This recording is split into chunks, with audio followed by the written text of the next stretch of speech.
Hey, welcome back, watch fans. We have a special episode today for you of the Hammer Time as an MC Hammer. If any of you remember MC Hammer, famous musician from the was it the 80s or the 90s? I don't even remember. Yes, so we got the auction preview, the top 10 auctions this week.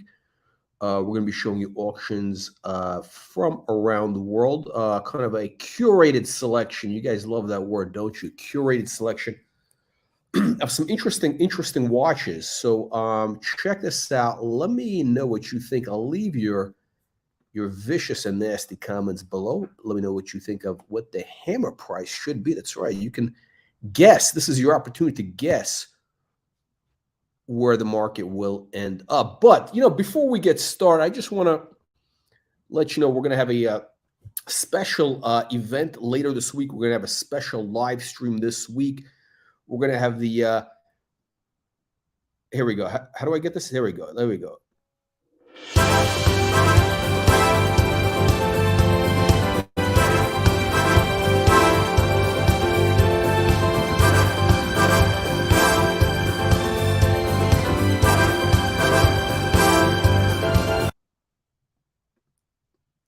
Oh, the music ended a little bit soon. Yeah, so we're going to have the live stream this week.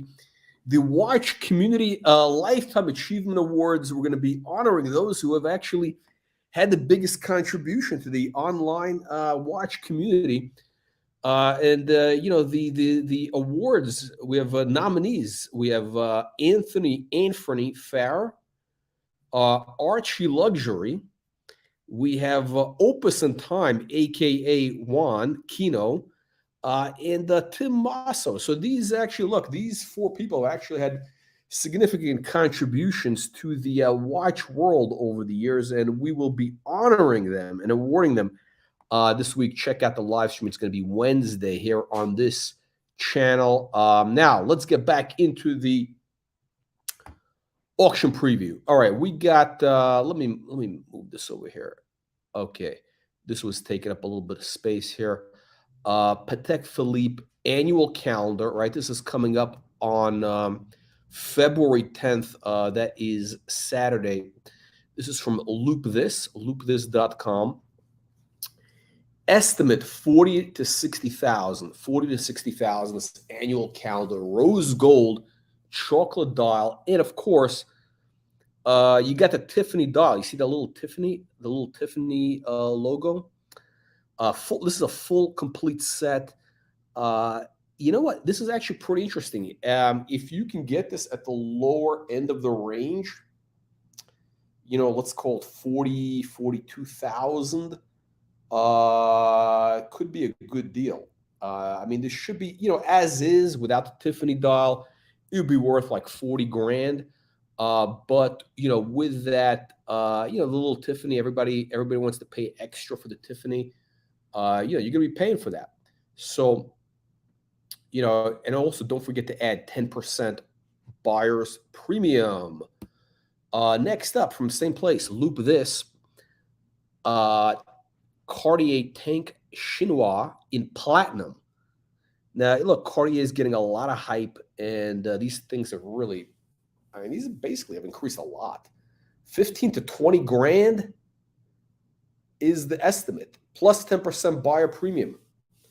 Again, February 10th is the auction. I don't know, man. I don't know what this watch does nothing for me, but it's interesting. By the way, they do nice descriptions on their website. Good cataloging from, was it Eric Kuo and Justin Grunberg.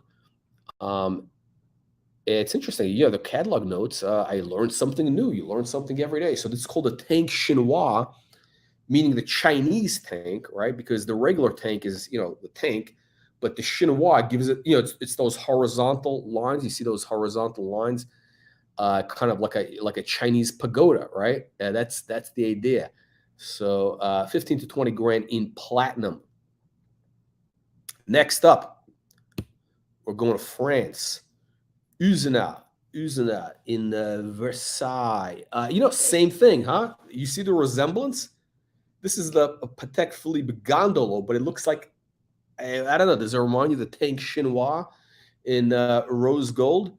Um, it's actually an interesting watch. It's not bad. It's got that Art Deco look, very similar. I mean, these are like almost related. They're like cousins. These things are cousins. I'd rather get the Patek actually. I mean, it's kind of fugly, I would say, but it's interesting. Like 9 to 15, I think it's a little high. I think this is kind of. I don't know if it's high. It just feels to me a little bit. I mean, the watch is. I don't. And by the way, 26% buyer premium. So that's the thing. You got to add 26% on top of that, and you're paying in euros here. 9 to 15,000 euro. That's what is that? 9,500 plus. So it's 10% on top of that. So it ain't cheap. It ain't cheap. Next up, Uzina, same place. I think. Oh, they got a great auction this week. They got a great auction. So we're going to be showing you some of what they have. By the way, I love this Atmos Jaeger Le Coultre Atmos clock. I have one of these, not this model, but one of the old brass ones from I think the early '60s. This thing is so cool. I love this. Hopefully, it's working. If it's not working, oof, it's expensive to fix. These things are notorious. Basically, if you're buying one of these, you got to own like 3 of them because one of them is always going to be in the shop. And this is, what is the deal with this? That's right, 26% buyer premium Uzina in Versailles. They also got a Patek Philippe Calatrava, and this is rose gold on a bracelet. Now you can't take this bracelet off. Now I have a reverse picture for you, right? Look, these bracelets have always been a problem for them because if they're not the right size, whatever. But look at this. This is a pretty interesting bracelet. It's kind of a little bit unusual or different than the ones we've normally seen. These things are kind of fugly, to be honest. It's really like, you're wearing this as like it's kind of a statement piece. It's an interesting watch. 5 to 6,000 plus, 26% buy premium, February 11th, Uzina. Now, they got some interesting watches here. They have the Rolex Submariner. It's a full set, okay? Full set. 1956. I think this is the original, right? The original Submariner. 65 to 100,000 euro estimate plus premium. I don't know. It's these early vintage Rolex, these prices could be crazy. I don't know. Is it where else are you going to find a full set? Box, papers, the warranty card. It's got the you see the little picture. It's got the warranty card. That's that's pretty unusual. And the watch has been worn. This watch has been worn. So some guy kept it. Imagine that. This is interesting. It might get a crazy price. Next up, I don't know. What do you guys think? What do you punters think of these watches? What do you punters think? Let's jump into this Universale Geneve, Uzina, Versailles, same auction. These guys have some interesting watches. February 11th, Universal Geneve, triple date moon phase. This is Italian. This is the Italian dial. Cool watch. I love this watch. 2,800 to 3,600 is the estimate euros, plus 26% buyer premium. Beautiful. Universal Geneve. Another one. Tri-compacts. I think this is a stunner, right? Rose gold. 2,500 to 3,500 is the estimate on this. You have a triple date moon phase calendar. You got the day. You got the day of the week, day of the month. You got the month. You got a chronograph. I think it's a cool watch. Rose gold. And we got another Universale Geneve. But this is from Hôtel de Vin Bordeaux Quincon. How do you say it? Quincon, I believe is the pronunciation. So this is in Bordeaux. Again, unusual. You're not going to see a pole rooter, the pole rooter with this bracelet. I mean, this is a cool bracelet. I should have showed you also the clasp. I mean, this is like this kind of snake bracelet. I think it's a cool bracelet. Rose gold, 3,000 to 5,000 is the estimate. February 11th. Interesting watch. Yeah, more in France. We're still in France over here. Boule in Monaco. You get a gold date linen dial, the German dial, linen. I think it's a cool dial. Linen is a great look. I think the linen, look, if you're going to need that full gold, you want to go with the linen instead of the champagne. I mean, it's so much more interesting. You put this on a suede strap, and this will be an absolute stunner. Now, the deal is 6,400 to 8,000 is the estimate, and you got a 28% buyer premium. That's it's heavy. It's heavy. I don't know if you guys are used to that. You got to pay the buyer premium. It's kind of like, standard auction stuff. A lot of places for watches and jewelry, they have much lower buyer premium. But look, it's these guys charge full boat here. Cool watch. But again, because of the hefty BP, you're going to want to, buy this at the low end of the range. Sticking with the same place, Boule, Monaco. Wait, excuse me. Back it up. This is tomorrow. This auction is tomorrow. Alert. This Rolex date tomorrow. Boule, Monaco, 6,400 to 8,000 euro estimate. They also have this Patek Philippe. Now, the photos suck. This is a crappy photo. I can't tell what the watch really looks like. I love the ellipse. I love the odd, funky combinations, the funky designs.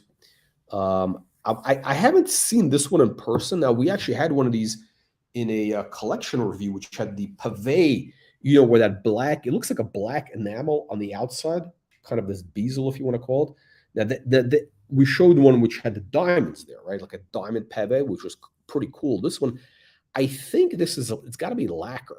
Where that black is, it's got to be lacquer, I'm assuming. And again, it's got the mesh integrated bracelet, which could be a problem if it doesn't fit you exactly. So 4,000 to 6,000 is the estimate. 26, is it 26? Hang on. 28% buyer premium. So again, for this watch, it's a little funky. It's not going to appeal to a lot of people. Again, with this watch, you want to stick to the lower end of that estimate. I mean, these, again, you're paying the buyer premium. It's expensive. Now we got the Explorer 2. The Steve McQueen or the Freccione. This is the Explorer 2 with the orange, the big orange, the Freccione, the orange arrow. And this is February 6th, tomorrow also. Cons and share. I think is it cons when you have the next word? I think it's cons. I don't know, it's con or cons. It's got to be cons. I think it's cons when you have a word next to it. So cons on share. So 21,000, 25,000 is the estimate.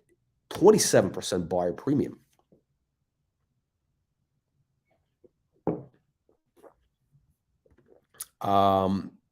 Interesting watch, right? I mean, it's not cheap because again, the buyer premium. So if this thing hammers for, I don't know, 22,000 euro, that's like 26.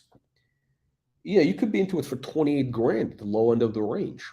It looks in pretty decent condition. Again, the bracelet, they don't give you good photos here.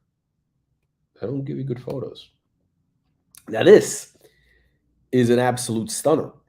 This is coming to you from, again, we're going back to Bordeaux, Hotel de Vin, Bordeaux, Cancan. I believe it's Cancan, right? And this is the Lemania. Lemania is a cool watch, right? Now, I'm not that familiar with Lemania. I know the Lemania movements, right? So, quick history. I'm not the watch historian. I'm not your your local horologist, that's Bill Sanders, is the guy who can give you the full story. But actually, there's a guy, I wrote an interesting article. There's a guy who calls himself a Lemaniac. And, I had to, do a little reading because look, I'm not a chronograph guy. So in general, I'm not a big fan, but this is a cool watch, right? This is the Pilot chronograph. It's called like the Bullhead. And he's got a whole story. So it's interesting. So Lemania, I'm sure most of you guys know all about this. So the Lemania basically made all the chronograph movements for basically everybody, like including, your favorite, the Moon Watch, the Omega, the Speedmaster. They made all those movements. So it's kind of like, think of it this way. Like if you're buying a Bentley or you're buying a Rolls Royce, you're really getting, it's not, the beautiful thing is you don't have to deal with that British bullshit with the British engines and the British electronics. That's why these cars are so popular. Why? Because the Bentley is a VW engine. It's the engine. It's a V, or it used to be the W12 that was designed for the Phaeton. So you got German engines that are reliable. You got Audi VW parts, and you got the electronics from the Germans, right? You got the Audi VW electronics. That's why those cars finally started selling, because you don't have to deal with all the British bullshit. Same thing with Rolls. Rolls-Royce is powered by a BMW engine, and all the electronics are BMW. Now, I'm a little bit, I don't know, I'm not a fan of BMW, and I had a Range Rover which had a BMW engine, and that thing was the most expensive car I ever had to fix. I mean, the engine was, leaking and all sorts of stuff, transmission failures. So I'm not a fan of BMW. But yeah, so basically, the Lemania is that movement, is the movement that powers powered all the Omegas, I believe from the 1940s or 50s into the late 70s, basically the whole time, whenever they were doing chronographs. So Lemania made chronograph the movements, the internals for everybody. So it's a serious company, right? And apparently, thanks to Lemaniac, they were bought by, I guess they failed, the quartz crisis, and they were bought by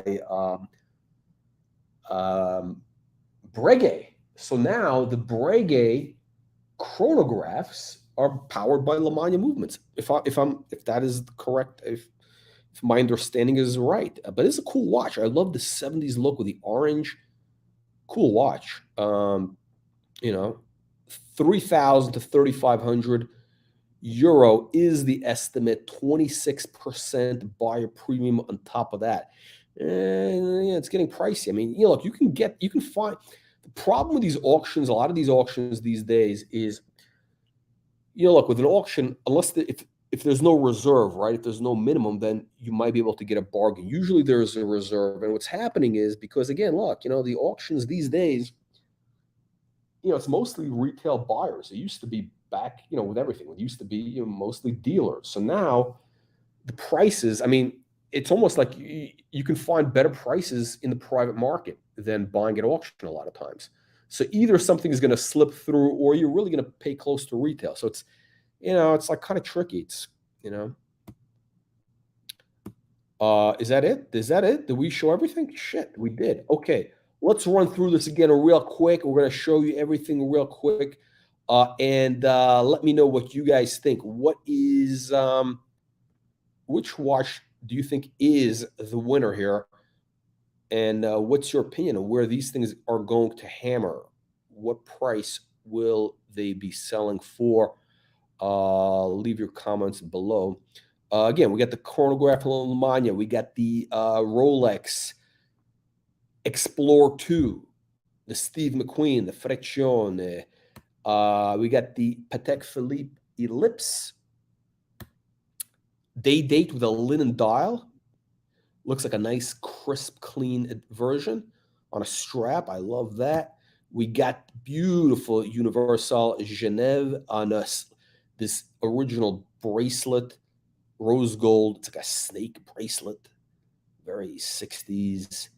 You got another Universale Geneve chronograph, tri-compacts. This is the tri-compacts rose gold. Interesting. Could be a good deal. Another Universale Geneve. We got the Universal, the UG. We got a whole pack. Italian dial, beautiful. Rolex Submariner full set. How rare is that? I mean, this thing was worn. You can see from the bezel there. You got the box, the papers, everything. I mean, amazing that it's been kept all together. This guy's, it must be like a German collector. Who else would do that? Unless this is cobbled. No, I don't think it's cobbled together. I don't think it's cobbled together. And you never know. 1956. Some guy kept this for 70 years. You talk about 70 years almost. Incredible. Patek Philippe Calatrava. Really nice. The JLC Atmos clock. In this kind of loose, is it lucite or glass? I think it's lucite. It's very cool. Very, very cool. Gondolo. I'm only showing this because it's kind of, if you want a Cartier Gondolo, I mean, or a Chinois, this is the same thing. Same thing, right? I mean, Patek copied. I mean, these guys all copy from each other, right? So you get the Cartier in platinum. And one of my favorites, I mean, this is a cool watch. This is the 5396. Tiffany dial, Patek Philippe Tiffany, the Tiffany dial, chocolate. It's like a sunburst, full set. And that's coming up at loopthis.com. All right, guys, let me know what you think. Leave all your vicious, nasty comments below, and we'll see you all on the next one. And remember to tune in this week for the Watch Community Achievement Awards.